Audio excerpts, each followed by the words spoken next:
Ekibiina kya NRM kitegeezezza nga bwe kiri ekyeteefuteefu okulondesa akalolo ka Akamyufu okutandika nga 17 omwezi guno nga lwe lwokuna lwa wiiki eno. Akulira ebyokulonda mu NRM Dr. Tango Doi mu lukuŋŋaana lwa bannamawulire lwatuuzizza e Kyaddondo agambye nti okulonda kwa kutandika ssaawa 4 mu bitundu by'eggwanga byonna okuggyako e Karamoja olw'okuba nga batawaanyizibwa enkuba n'okuba nti balunze.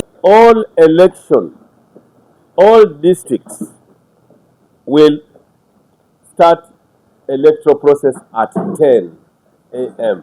except Karamoja region. The Karamoja region elections will start at 9. The rain there is unique. It starts 11, 11:30 and ends at 6. And I'm saying this with authority. Apart from that, Karamoja still has nomadic pastoralism, to the extent that if you delay, you will not find the voters. They will have moved away to graze their cattle even in the neighboring country. Agambye nti bakusooka kulondesa ebifo by'ababaka abakyala aba disitulikiti n'oluvannyuma baddeko aba constituency nga akalolo kaakusimba migongo. By 11, the roll call of voters should be on.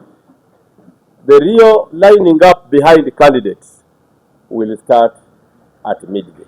Dr. Tanga agamba nti bakweyambisa regisita z'ekibiina okumanya abalonzi era bano bakusooka kusomebwa nga tebannayingira mu kulonda okusobola okukakasibwa basobola okwewala obuvuyo. We shall use new ones. The old ones have been withdrawn and they are here.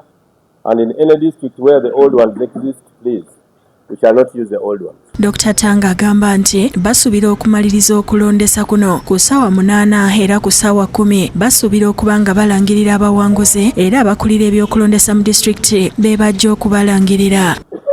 Election will end by 2 p.m. to avoid people running from one village to disrupt election in the other village. Agamba nti balina abalonzi obukadde 18 n'emitwalo 4 abali mu regisita nga babasuubira bonna okulonda. Will we vote? Yes, the people are in the villages.